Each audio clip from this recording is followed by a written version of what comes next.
Hello my dear friend and my dear student, मेरे इस YouTube channel में आप सभी लोगों का स्वागत है। मैं आप लोगों को इसमें BA third year 5th semester प्रथम प्रश्न पत्र तुलनात्मक शासन एवं राजनीति पढ़ा रहा हूँ। तुलनात्मक शासन और राजनीति के इस क्रम में मैं यूनिट 7th बता रहा हूँ और यूनिट 7th के अंतर्गत इस समय चीन की शासन व्यवस्था चल रही है। जैसा पिछले वीडियो में आप लोगों को चीन के संविधान के बारे में बताया था और इस वीडियो के अंतर्गत मैं आपको चीन की शासन प्रणाली के बारे में बताऊंगा। जैसा कि जो आपके सिलेबस में दिया गया है टॉपिक, वह है silent feature of Chinese political system. Chinese यानी चीन के राजनीतिक व्यवस्था के विशेषताएं, चीन की राजनीतिक व्यवस्था की विशेषताएं। तो चीन की राजनीतिक व्यवस्था में सब कुछ आ जाता है। पिछले वीडियो में संविधान बता चुका हूं, चीन का संविधान बता चुका हूं। इस वीडियो में मैं आपको चीन की शासन प्रणाली के बारे में बताने जा रहा हूं कि चीन की शासन प्रणाली में कौन कौन से अंग या कौन कौन से पार्ट हैं। चाइनीज चीनी शासन व्यवस्था, चीनी शासन व्यवस्था जैसा कि हर शासन व्यवस्थाओं की तरह चीन में भी 3 प्रकार के सरकार, जैसा कि हर प्रकार के शासन व्यवस्थाओं में जो सरकार होती है और सरकार के 3 अंग होते हैं, कार्यपालिका, व्यवस्थापिका और न्यायपालिका। तो चीनी शासन व्यवस्था के भी यह 3 अंग कार्य करते हैं। व्यवस्थापिका लेजिस्लेचर और दूसरी है कार्यपालिका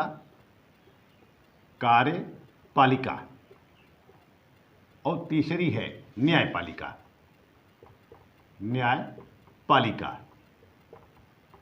ये 3 सरकार के 3 अंग होते हैं। आप चाहे ब्रिटेन को पढ़ेंगे, चाहे अमेरिका को पढ़ेंगे, चाहे भारत को पढ़ेंगे, ये तीनों सिस्टम को पढ़ेंगे आप। सरकार के 3 अंग होते हैं, कार्यपालिका, व्यवस्थापिका, न्यायपालिका। कार्यपालिका, व्यवस्थापिका और न्यायपालिका। तो जो चीन की शासन व्यवस्था में जो व्यवस्थापिका होती है, उस व्यवस्थापिका को हम राष्ट्रीय जनवादी कांग्रेस बोलते हैं। राष्ट्रीय जनवादी कांग्रेस बोलते हैं। इस व्यवस्थापिका को संसद भी बोलते हैं। राष्ट्रीय जनवादी कांग्रेस, इंग्लिश में इसको हम कहते हैं National People's Congress. National People's Congress. और जो कार्यपालिका होती है, तो चीन में कार्यपालिका जो होती है वह सरकार में निहित, राष्ट्रपति में निहित होती है। यानी कि चीन में जो कार्यपालिका होती है वह पहला होता है राष्ट्रपति या प्रेसिडेंट, जिसको हम कहते हैं राष्ट्रपति। यह सर्वोच्च मुखिया होता है। यह शासन व्यवस्था का सर्वोच्च मुखिया होता है राष्ट्रपति। और राष्ट्रपति के पश्चात जो स्थान आता है वह राज्य परिषद का आता है। यह राज्य परिषद जो है यह एक प्रकार की कैबिनेट होती है। इस राज्य परिषद में प्रधानमंत्री होते हैं, उप प्रधानमंत्री होते हैं और अध्यक्ष होते हैं, महासचिव होते हैं वगैरह, विभिन्न सदस्य होते हैं राज्य परिषद के अंतर्गत है। राज्य परिषद जो होती है वह किसके अधीन कार्य करती है? प्रधानमंत्री के अधीन कार्य करती है। प्रधानमंत्री के अधीन राज्य परिषद कार्य करती है। और इसके अलावा पूरे सैनिकों के ऊपर नियंत्रण जो स्थापित किया जाता है वह केंद्रीय सैनिक आयोग के द्वारा किया जाता है। केंद्रीय सैनिक आयोग, केंद्रीय सैनिक आयोग के द्वारा किया जाता है। यह पूरे सैनिक पर नियंत्रण करती है कि सैनिक तानाशाह न बन पावे या सैन्य तानाशाही की स्थापना न होने पावे।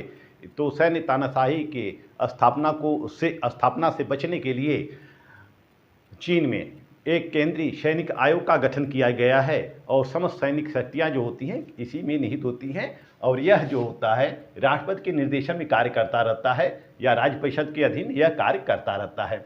फिर जो तीसरा अंग होता है न्यायपालिका, सर्वोच्च जन न्यायालय। चीन में जो सुप्रीम कोर्ट होती है उस सुप्रीम कोर्ट को हम सर्वोच्च जन न्यायालय कहते हैं। सर्वोच्च जन न्यायालय कहते हैं। और ये सर्वोच्च जन न्यायालय या सुप्रीम स्तर की होती है, यानी कि सर्वोच्च स्तर की होती है। इसके स्तर पर मध्यम न्यायालय होती है, इसके स्तर पर निम्न न्यायालय होती है। तो चीन में जिस तरह से हम अमेरिका की न्याय व्यवस्था को देख सकते हैं, जिस तरह से हम ब्रिटेन की न्याय व्यवस्था को देख सकते हैं, ब्रिटेन में भी 2005 के संवैधानिक संशोधन के अनुसार एक सुप्रीम कोर्ट की स्थापना की गई है। हालांकि ब्रिटेन में 2005 के पूर्व राज्यसभा ही सुप्रीम कोर्ट के रूप में बैठकें किया करती थी, जो राज्यसभा में 9 या बाद में 12 कानूनी लॉर्ड होते थे, यही सुप्रीम कोर्ट के सदस्य होते थे। इसी में एक अध्यक्ष होता था और सदस्य होते थे। लेकिन 2005 के संवैधानिक सुधार अधिनियम के द्वारा राज्यसभा से शक्तियां हटाकर एक सर्वोच्च न्यायालय में निहित कर दी गई हैं। सर्वोच्च जो न्यायिक शक्तियां हैं, न्यायिक शक्तियों के क्रियान्वयन के लिए अलग से सुप्रीम कोर्ट की स्थापना कर दी गई है 2005 के तहत। तो चीन में जो न्यायिक व्यवस्था है या जो न्यायिक स्वरूप है वह अन्य देशों से अलग है। तो हम सबसे पहले देखेंगे व्यवस्थापिका, जिसको हम क्या कहते हैं, संसद कहते हैं व्यवस्थापिका को। और जैसा कि अमेरिका में व्यवस्थापिका को या संसद को हम कांग्रेस कहते हैं, ब्रिटेन में संसद कहते हैं, भारत में भी संसद कहते हैं, चीन में हम व्यवस्थापिका को राष्ट्रीय जनवादी कांग्रेस कहते हैं, राष्ट्रीय जनवादी कांग्रेस, नेशनल पीपुल्स कांग्रेस कहते हैं। तो चीन के जो व्यवस्थापिका है, जिसको हम संसद कहते हैं, उसको राष्ट्रीय जनवादी कांग्रेस कहते हैं। इसका भी कार्यकाल अन्य देशों की तरह से 5 वर्ष का ही होता है। कार्यकाल कितना होता है? 5 वर्ष ही होता है। अन्य देशों की तरह 5 वर्ष होता है। और इसका ये जो सदस्य संख्या होती है, यह सदस्य संख्या सबसे बड़ी होती है। लगभग 3000 के आसपास सदस्य संख्या इसकी होती है।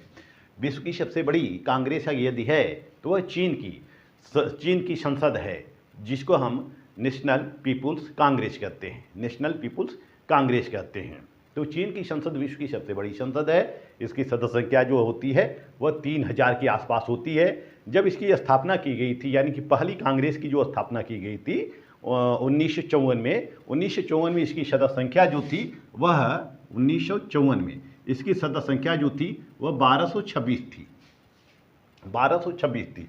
फिर धीरे धीरे बढ़ती है जब सदस्य संख्या 1993 में इसकी सदस्य संख्या कितनी हो जाती है? 3000 से ऊपर हो जाती है, 3000 से ऊपर हो जाती है। वर्तमान में जो 2023 का चुनाव हुआ है, यानी कि जो 14वीं कांग्रेस है, 2023 में जो चीन के राष्ट्रीय जनवादी कांग्रेस के सदस्यों का चुनाव हुआ है, उसमें इसकी सदस्य संख्या 2977 हो गई है। यानी कि ये घटती बढ़ती रहती है, इसकी सदस्य संख्या स्थिर नहीं होती है, यह घटती बढ़ती रहती है। कभी यह 3050 पहुँच जाती है, कभी 3037 पहुँच जाती है, कभी इसकी सदस्य संख्या कम हो जाती है। यानी 2023 में, यानी कि 14वीं कांग्रेस में, 14वीं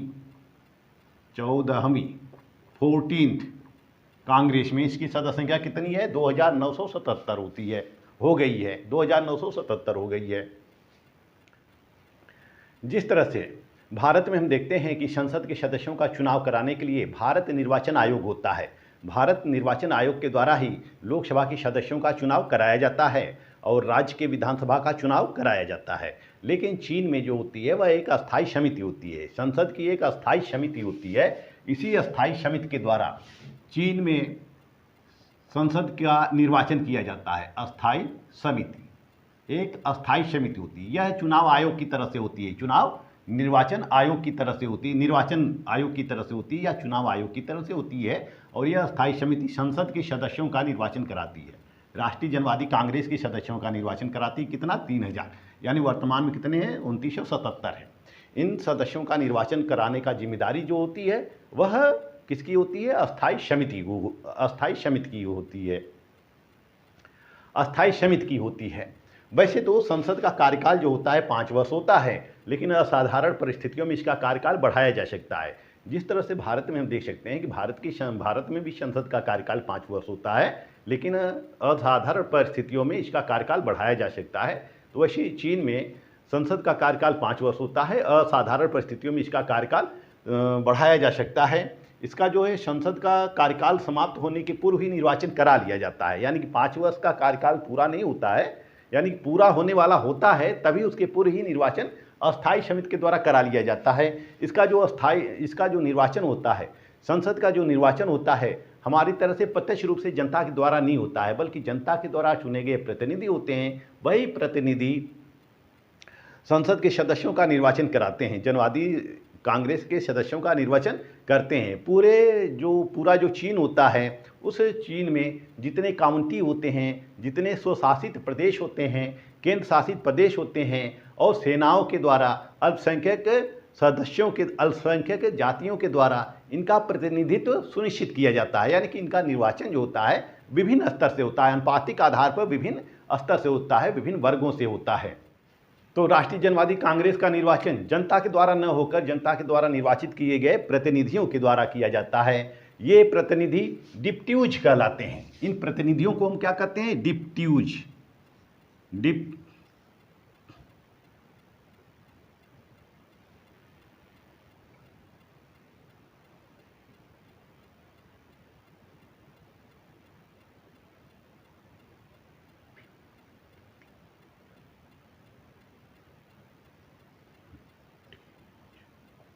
इन प्रतिनिधियों को डिप्ट्यूज कहा जाता है। डिप्यूटीज, इन प्रतिनिधियों को डिप्ट्यूज कहा जाता है। और इन्हीं डिप्ट्यूज के माध्यम से संसद के सदस्यों का निर्वाचन होता है। राष्ट्रीय जनवादी कांग्रेस के सदस्यों का निर्वाचन होता है। इन प्रतिनिधियों को हम क्या कहते हैं? डिप्ट्यूज कहते हैं। जैसा कि संविधान के अनुच्छेद 86 में कहा गया है, अनुच्छेद 86 आर्टिकल 86 में कहा गया है कि जो भी व्यक्ति 18 साल का है वह मतदाता है और वह चुनाव में खड़ा हो सकता है। यानी कि 18 साल का जो भी व्यक्ति है मतदाता है तो वह चुनाव में खड़ा हो सकता है। चीन में जो चुनाव होता है, चुनाव का आधार भूमिगत प्रतिनिधित्व होता है। यानी कि जो दल में जुड़े होते हैं और लंबे समय से दल में जुड़े होते हैं वही चुनाव में खड़े हो सकते हैं। क्योंकि चीन में विरोधी दल को मान्यता नहीं है। पूरा चीन साम्यवादी दल के अधीन है। सभी लोग साम्यवादी दल के सदस्य हैं। तो सभी लोग साम्यवादी दल में अगर निष्ठा रखते हैं तो वह चुनाव लड़ने के लिए अधिकारी होते हैं, चुनाव लड़ सकते हैं। और जनवादी कांग्रेस में जनता का प्रतिनिधित्व तो होता ही है, साथ ही साथ जनता के अलावा वहाँ के लोगों के द्वारा, साम्यवादी दल के द्वारा जनवादी कांग्रेस में अन्य वर्गों का भी प्रतिनिधित्व सुनिश्चित किया गया है। जैसे कि अल्पसंख्यक जातियों को जो प्रतिनिधित्व है, अल्पसंख्यकों को प्रतिनिधित्व है, अल्पसंख्यक वर्गों को प्रतिनिधित्व मूल संविधान में जब संविधान बना था उस समय उनका प्रतिनिधित्व 150 सुनिश्चित किया गया था, 150 सुनिश्चित किया गया था। लेकिन वर्तमान में इनका जो प्रतिनिधित्व है वह 442 है, 442 है वर्तमान में प्रतिनिधि, ये प्रेजेंट टाइम में है। इसी तरह से सेनाओं के द्वारा भी कुछ प्रतिनिधियों का निर्वाचन किया जाता है। सेनाओं के द्वारा, जो सेना के द्वारा प्रतिनिधियों का निर्वाचन किया जाता है उनकी सदस्य संख्या 60 होती है। सेनाओं के द्वारा प्रतिनिधियों का निर्वाचन किया जाता है। फिर विदेशी प्रवासी चीनियों के द्वारा भी किया जाता है। विदेशी प्रवासी चीनियों के द्वारा निर्वाचन किया जाता है।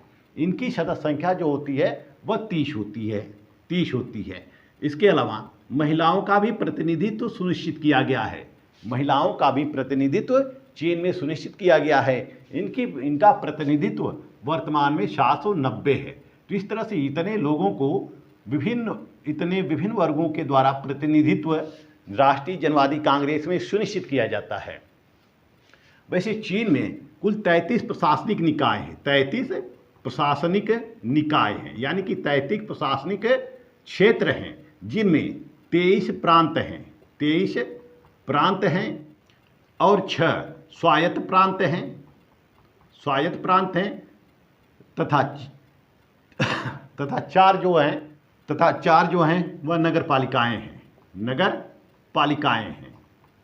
4 नगर पालिकाएं हैं, यानी कि 23 प्रांत हैं, 6 स्वायत्त प्रांत हैं, 4 नगर पालिकाएं हैं। इन सभी क्षेत्रों से प्रतिनिधि चुने जाते हैं जनवादी राष्ट्रीय कांग्रेस के लिए। जो लोकल स्तर पे जो प्रतिनिधि होते हैं, वह जो चुने गए प्रतिनिधि होते हैं, उन्हीं प्रतिनिधियों के माध्यम से इनका निर्वाचन किया जाता है। यानी कि जनता के द्वारा निर्वाचित प्रतिनिधि होते हैं स्थानीय स्तर पे, और यही स्थानीय स्तर के जो प्रतिनिधि होते हैं उन्हीं के द्वारा जनवादी राष्ट्रीय कांग्रेस के सदस्यों का निर्वाचन किया जाता है। और हांगकांग और मकाऊ जो है यह विशेष प्रशासनिक क्षेत्र है। इन हांगकांग और मकाऊ के क्षेत्रों से भी राष्ट्रीय जनवादी कांग्रेस में प्रतिनिधि चुने जाते हैं। हांगकांग और मकाऊ जो था वह ब्रिटिश उपनिवेश था, जिसको बाद में चीन सरकार को हस्तांतरित ब्रिटेन के द्वारा कर दिया जाता है। इनकी कोई विशेष योग्यता नहीं है, राष्ट्रीय जनवादी कांग्रेस के सदस्यों को कोई विशेष योग्यता नहीं है। जो भी 18 वर्ष का है वह चुनाव लड़ सकता है और वह चुनाव मत देने का भी अधिकारी है और चुनाव में खड़ा होने का भी अधिकारी है। अधिवेशन इनका वर्ष में एक बार अवश्य होता है। अधिवेशन वर्ष में एक बार अवश्य होता है, वर्ष में एक बार अधिवेशन अवश्य होता है। हालांकि इनकी सदस्य संख्या तो बहुत बड़ी है, होती है, लगभग 3000 के आसपास होती है। तो इनका अधिवेशन सिर्फ थोड़े दिनों के लिए होता है। अधिवेशन जो होता है केवल थोड़े दिनों के लिए होता है। वैसे इनके सारे कार्य जो होती है वह अस्थायी समिति करती है। यह अस्थायी समिति ही लघु निकाय होती है, लघु संसद होती है। यह अस्थायी समिति ही लघु संसद होती है। यही राष्ट्रीय जनवादी कांग्रेस की सभी कार्यों को करती रहती है। इसके सदस्यों का चुनाव कांग्रेस के द्वारा किया जाता है और वर्तमान में इस अस्थायी सदस्यों की संख्या करीब 175 के आसपास है। 175 के आसपास अस्थायी समिति में सदस्यों की संख्या होती है। इसमें एक अध्यक्ष होता है और कई उपाध्यक्ष होते हैं और एक महासचिव होता है। अस्थायी समिति में एक अध्यक्ष होता है, कई उपाध्यक्ष होते हैं और एक महासचिव होता है। इसका निर्माण कांग्रेस से ही किया जाता है। इसका कार्यकाल तब तक रहता है जब तक नई कांग्रेस का गठन न किया जाए। जब नई कांग्रेस का गठन हो जाता है तब फिर से अस्थायी समिति में सदस्यों को नियुक्त या सदस्यों का निर्वाचन किया जाता है। और ये जो अस्थायी सदस्य में जो एक बार सदस्य होते हैं वही बार बार सदस्य होते रहते हैं। अस्थायी समिति जो होती है उस समिति का कार्य क्या होता है? अस्थायी समिति का कार्य क्या होता है? यह अस्थायी समिति का कार्य होता है कि कांग्रेस में प्रतिनिधियों का निर्वाचन कराना। कांग्रेस के जो प्रतिनिधि होते हैं उन प्रतिनिधियों का निर्वाचन किसके द्वारा कराया जाता है? अस्थायी समिति के द्वारा किया जाता है। दूसरा कार्य होता है कि संविधान व कानूनों की प्रावधानों की व्याख्या करना। क्योंकि ये छोटी कमेटी होती है, अस्थायी समिति छोटी कमेटी होती है और ये जो छोटी कमेटी होती है तो इसको पूर्ण अधिकार होता है कि यह संविधान की व्याख्या करे और कानून को पारित कराए या कानून को संविधान की व्याख्या करे, वह कानूनों के प्रावधानों की व्याख्या करे। यही डिफाइन करती है, यही परिभाषा तय करती है और फिर उसको संसद के द्वारा पारित कराती है। तीसरा कार्य होता है कि यह राज्य परिषद के कार्यों का निरीक्षण करती है। राज्य परिषद जो कि राष्ट्रपति की कैबिनेट होती है, जैसे कि हमारे यहाँ मंत्री परिषद है वैसे चीन में राज्य परिषद है। राज्य परिषद ही मंत्री परिषद का वृहद रूप होता है। तो राज्य परिषद के कार्यों का निरीक्षण करना ये अस्थायी समिति का कार्य होता है। चौथा कार्य होता है कि यह कांग्रेस के अधिवेशन को तय करती है। कांग्रेस का कब अधिवेशन बुलाया जाए तो कांग्रेस का अधिवेशन आहूत करती है। इसके अलावा कांग्रेस के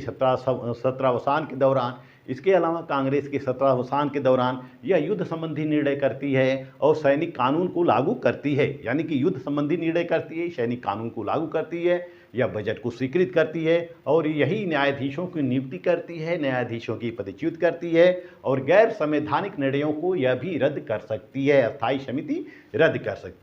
तो इस तरह से हम देखते हैं कि जो अस्थायी समिति होती है वह बहुत सारे कार्य करती है। यानी कि यह सभी प्रकार के कार्य करती है। यह विधायी कार्य करती है, कार्यपालिका संबंधी कार्य करती है, न्यायपालिका संबंधी कार्य करती है एवं प्रशासनिक कार्य करती है। इसीलिए इस अस्थायी समिति को हम राष्ट्रीय जनवादी कांग्रेस का लघु निकाय कहते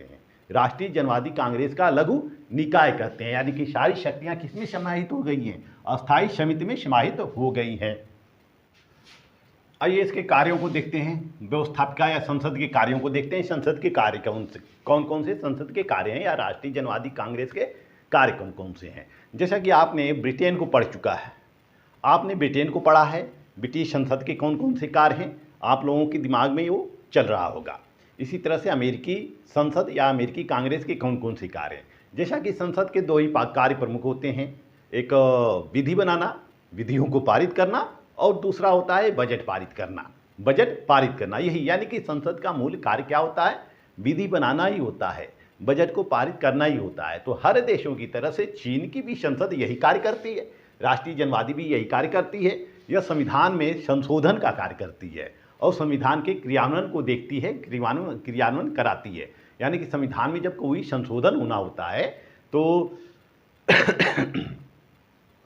संविधान में जब कोई संशोधन होना होता है तो कांग्रेस के जो 1/5 सदस्य होते हैं, जो कांग्रेस के 1/5 सदस्य होते हैं, वह सदस्यों के प्रस्ताव के द्वारा या अस्थायी समिति के प्रस्ताव के द्वारा संविधान में संशोधन हो सकता है। किसी अनुच्छेद में संशोधन किया जा सकता है, किसी अनुच्छेद में संशोधन किया जा सकता है। तो ये जो राष्ट्रीय जनवादी कांग्रेस होती है, ये संविधान में संशोधन का कार्य करती है, क्रियान्वयन का कार्य करती है, यानी कि क्रियान्वयन को पारित कराना सुनिश्चित करती है। और दूसरा कार्य इसका होता है कानून में संशोधन करना। जो प्रशासकीय कानून होते हैं, जो नागरिक कानून होते हैं, समय समय पर यह कानून को बदलती रहती है, चेंज करती रहती है। इसके अलावा यह जो है निर्वाचन का कार्य करती है। यही इसका महत्वपूर्ण कार्य होता है संसद का, निर्वाचन का कार्य। यानी कि राष्ट्रीय जनवादी कांग्रेस जो होती है वह राष्ट्रपति का निर्वाचन करती है, उपराष्ट्रपति का निर्वाचन करती है, केंद्रीय सैनिक आयोग के अध्यक्ष और सदस्यों को नियुक्त करती है, सर्वोच्च न्यायालय के न्यायाधीशों को नियुक्त करती है और प्रधानमंत्री की नियुक्ति करती है, उप प्रधानमंत्री की नियुक्ति करती है, मंत्रियों को नियुक्त करती है, राज्य परिषद के जितने सदस्य होते हैं, महासचिव, महालेखा नियंत्रक तथा विभिन्न आयोगों के अध्यक्ष व सदस्यों को नियुक्त करती है। तो राष्ट्रीय जनवादी कांग्रेस जो होती है विभिन्न राजनीतिक पदाधिकारियों को नियुक्त करती है, सामाजिक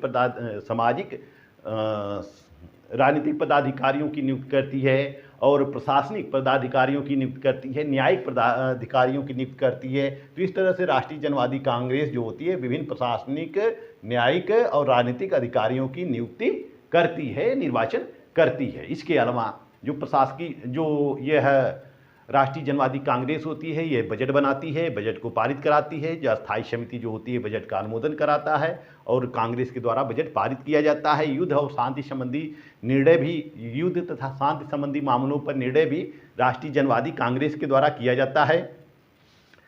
और विभिन्न पदाधिकारियों को हटाने का कार्य भी यही करती है। जैसे कि राष्ट्रपति को उसके पद से हटा सकती है, संसद हटा सकती है, राष्ट्रपति को, प्रधानमंत्री को, उपराष्ट्रपति को, सर्वोच्च न्यायालय के न्यायाधीशों को, महालेखा परीक्षक को, विभिन्न पदाधिकारियों को यह उसके पद से हटा सकती है। यानी कि जिसको यह नियुक्त करती है उसको उसके पद से भी हटा सकती है। तो इस तरह से राष्ट्रीय जनवादी कांग्रेस के वही कार्य हैं जो अन्य देशों के संसद को हैं। तो ये राष्ट्रीय जनवादी कांग्रेस क्या है, इसका कार्यकाल कितना है, सदस्य क्या है, निर्वाचन कैसे होता है, सदस्यों की संरचनाएं कैसी हैं और कार्य और शक्तियाँ क्या हैं, ये मैं आपको बता चुका। आइए अब हम चलते हैं, व्यवस्थापिका तो हो गया, अब चलते हैं कार्यपालिका की तरफ। कार्यपालिका क्या होती है, आइए देखते हैं हम कार्यपालिका। चीन की कार्यपालिका किसमें निहित होती है, राष्ट्रपति में निहित होती है। जैसा कि चीन में एकात्मक शासन व्यवस्था है। एकात्मक शासन व्यवस्था की विशेषताएं क्या होती हैं, एक ही सरकार होती है और वही केंद्रीय सरकार होती है, वही केंद्रीय सरकार पूरे देश के लिए कार्य करती है। तो जो केंद्रीय सरकार होती है वह पूरे देश के लिए कार्य करती है और चूँकि वहाँ साम्यवादी दल का शासन है और वहाँ केवल एक ही सरकार का मुखिया होता है जिसको हम राष्ट्रपति कहते हैं।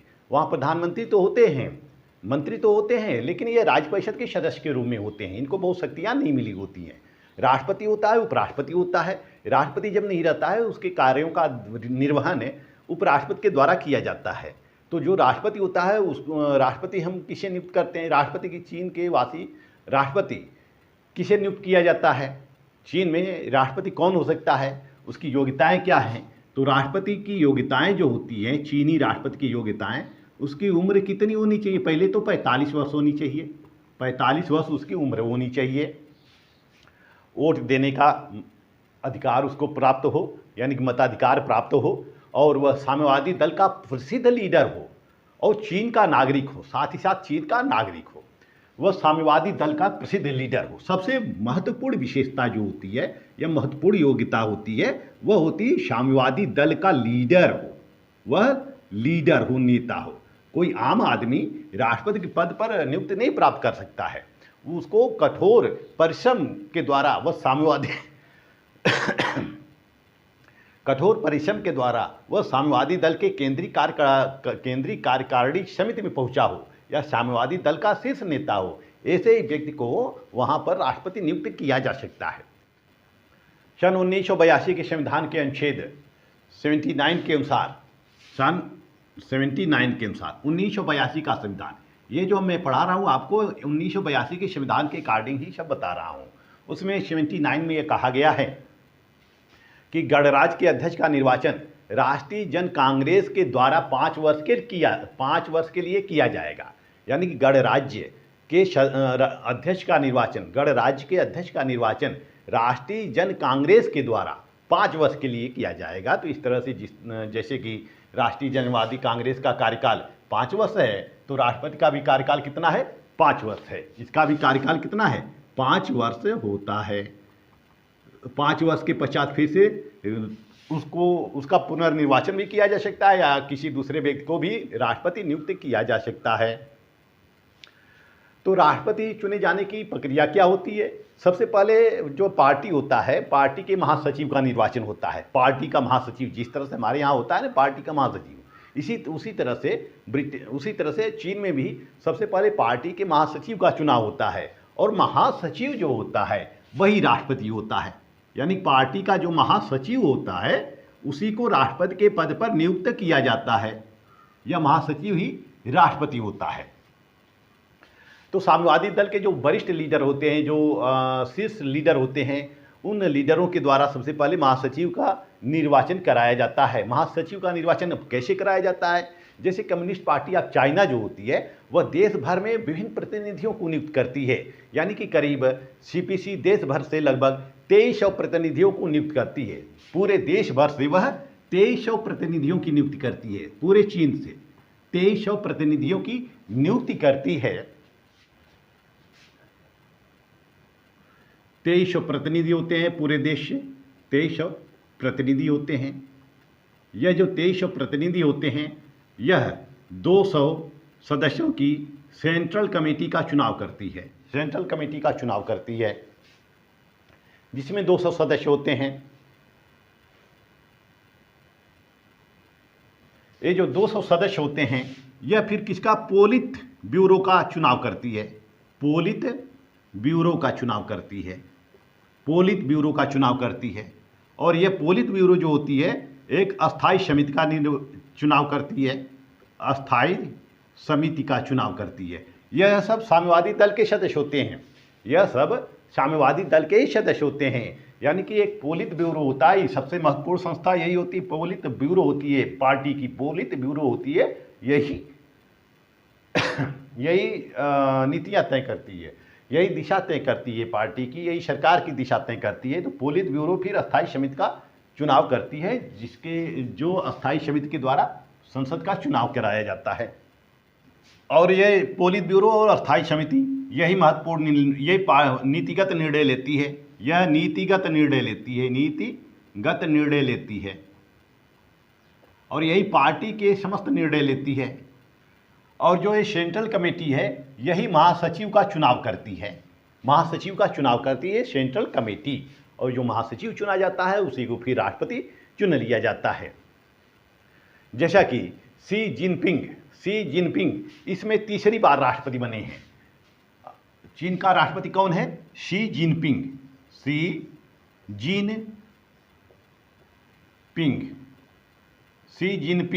यह तीसरी बार राष्ट्रपति बने हैं। पहली बार यह राष्ट्रपति बने थे 2012 में। पहली बार यह राष्ट्रपति बने थे 2012 में, और दूसरी बार 2017 में, और तीसरी बार 2022 में। 2022 में फिर चुनाव हुआ और फिर शी जिनपिंग को तीसरी बार राष्ट्रपति के पद पर नियुक्त किया गया, राष्ट्रपति चुना गया।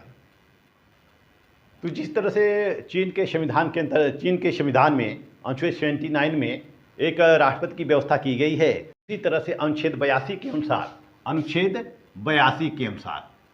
82 में एक उपराष्ट्रपति की भी व्यवस्था की गई है। अनुच्छेद 82 में यह कहा गया है कि उपराष्ट्रपति राष्ट्रपति की सहायता करेगा। अनुच्छेद 84 में कहा गया है कि अनुच्छेद 84 के अनुसार अनुच्छेद अनुच्छेद 84 में यह कहा गया है कि राष्ट्रपति के पद रिक्त होने पर वह उसका स्थान ग्रहण करेगा। राष्ट्रपति का पद रिक्त होने पर वह उसका स्थान ग्रहण करेगा। तो इस तरह से राष्ट्रपति के साथ साथ एक उपराष्ट्रपति का भी निर्वाचन किया जाता है। उपराष्ट्रपति का भी निर्वाचन बिल्कुल इसी तरह से होता है। 5 वर्षों के लिए उपराष्ट्रपति का भी निर्वाचन होता है। अब राष्ट्रपति को उसके कार्यों में सहायता देने के लिए एक राज्य परिषद होती है, स्टेट काउंसिल होती है। स्टेट काउंसिल जिसको हम राज्य परिषद कहते हैं, राज्य परिषद। इस राज्य परिषद का निर्वाचन जो होता है वह जनवादी कांग्रेस के द्वारा किया जाता है, राष्ट्रीय जनवादी कांग्रेस के द्वारा किया जाता है। अनुच्छेद 85 के अनुसार राज्य परिषद केंद्रीय जन सरकार है। अनुच्छेद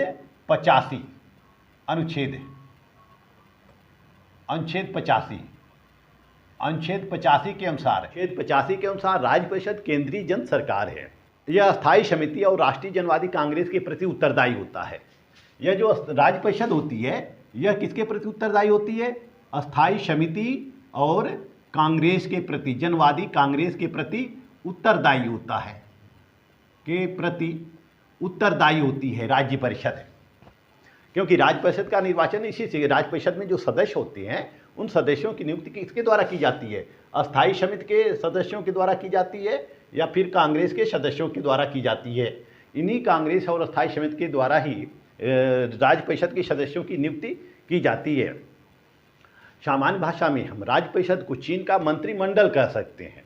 सामान्य भाषा में राज्य परिषद को हम चीन का मंत्रिमंडल कह सकते हैं। यह नेशनल पीपुल्स कांग्रेस का कार्यकारी अंग होती है। यह नेशनल पीपुल्स कांग्रेस का कार्यकारी अंग होती है। इसमें प्रधानमंत्री होते हैं, इसमें प्रधानमंत्री होते हैं, उप प्रधानमंत्री होते हैं, उप प्रधानमंत्री होते हैं, प्रधानमंत्री होते हैं, उप प्रधानमंत्री होते हैं, विभिन्न मंत्री होते हैं, आयोगों के अध्यक्ष होते हैं, सदस्य होते हैं और समितियों के निदेशक होते हैं, महालेखा परीक्षक होते हैं और महासचिव होते हैं। इतने लोग मिलकर राज्य परिषद में होते हैं। इतने लोगों के द्वारा राज्य परिषद का निर्माण होता है और राष्ट्रपति इनका नामांकन करता है और एनपीसी इसकी नियुक्ति करती है, यानी कि नेशनल पीपुल्स कांग्रेस इनकी नियुक्ति करती है। और वैसे तो राज्य परिषद के सदस्यों की नियुक्ति जो होती है व्यवहार में पोलित ब्यूरो के द्वारा की जाती है। पोलित ब्यूरो के द्वारा की जाती है। नियुक्ति किसके द्वारा की जाती है? पोलित ब्यूरो के द्वारा की जाती है। पोलित ब्यूरो के द्वारा की जाती है या फिर अस्थायी समिति के द्वारा की जाती है। लेकिन औपचारिक नियुक्ति एनपीसी करती है। औपचारिक नियुक्ति जो होती है वह नेशनल पीपुल कांग्रेस के द्वारा की जाती है। वैसे सीसीपी पहले ही चुन लेती है सबको, सीसीपी पहले ही चुन लेती है, यानी कम्युनिस्ट पार्टी ऑफ चाइना यानी कि साम्यवादी दल सभी नामों का चयन पहले ही कर लेती है। साम्यवादी दल केवल उस पर औपचारिक अनुमोदन कराना होता है जनवादी राष्ट्रीय कांग्रेस के द्वारा। तो इस तरह से चीन में साम्यवादी दल की सरकार होती है। साम्यवादी दल ही सबको नियुक्त करती है, यानी कि ऊपर से लेकर नीचे तक के सभी राजनीतिक पदों पर नियुक्तियां जो होती है वह साम्यवादी दलों के द्वारा की जाती है। तो ऊपर से लेकर नीचे तक जितनी नियुक्तियां होती हैं वह साम्यवादी दलों के द्वारा की जाती है। और इसका भी कार्यकाल, राज्य परिषद का भी कार्यकाल कितना होता है? जितना राष्ट्रपति का कार्यकाल होता है 5 वर्ष होता है, राज्य परिषद का भी कार्यकाल 5 वर्ष होता है। अनुच्छेद 88 के अंतर्गत कहा गया है, अनुच्छेद 88 के अंतर्गत कहा गया है कि राज्य परिषद प्रधानमंत्री के निर्देशन में कार्य करेगी। राज्य परिषद किसके निर्देशन में कार्य करेगी? प्रधानमंत्री के निर्देशन में कार्य करेगी। यानी कि राज्य परिषद का मालिक कौन होगा? प्रधानमंत्री होगा। और राज्य परिषद किसके अधीन होगी? राष्ट्रपति के अधीन होगी।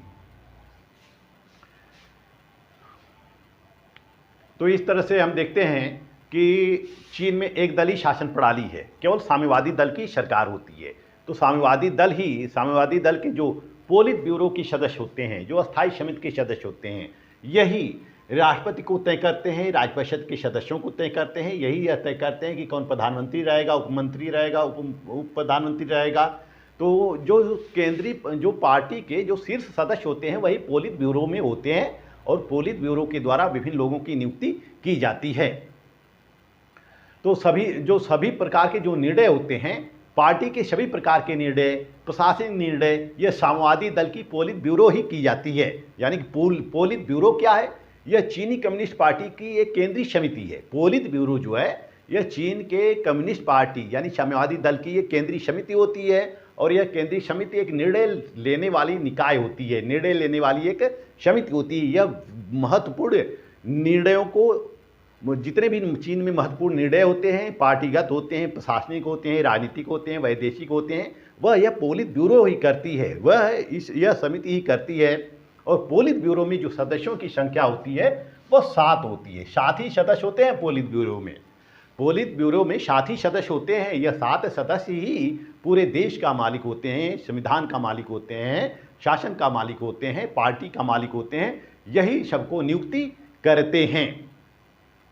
यही सीसीपी का नीति निर्धारण करती है, यानी कि कम्युनिस्ट पार्टी ऑफ चाइना का यही निर्धारण करती है, और इसमें शीर्ष नेताओं का नेतृत्व होता है। तो इस तरह से हम देखते हैं कि चीन में साम्यवादी दल का शासन है। साम्यवादी दल के दिशा निर्देशन पर ही, उसके इशारे पर ही विभिन्न पदाधिकारियों की नियुक्ति की जाती है। राष्ट्रपति से लेकर जो प्रांतीय स्तर के सरकार होते हैं, प्रांतीय स्तर की गवर्नमेंट होती है, सबकी नियुक्ति इसी साम्यवादी दल के निर्देशन के अनुसार ही की जाती है।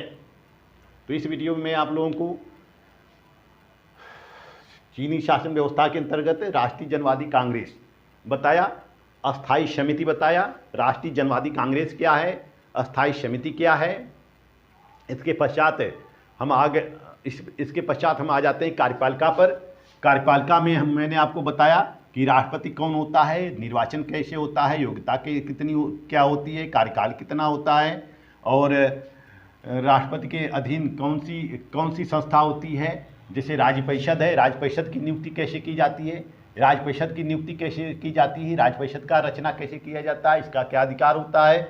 यह भी राज्य परिषद पूरे नीतियां बनाती है, नियम बनाती है, बजट पारित करती है, बजट बनाती है, और राष्ट्रपति के निर्देशन में यह कार्य करती रहती है। तो राज्य परिषद क्या है, पोलित ब्यूरो क्या है, ये सब मैंने इस वीडियो में आपको बताया। तो जो महत्वपूर्ण पॉइंट, जो इस शासन व्यवस्था के महत्वपूर्ण पॉइंट थे, वो मैंने आपको बता दिया।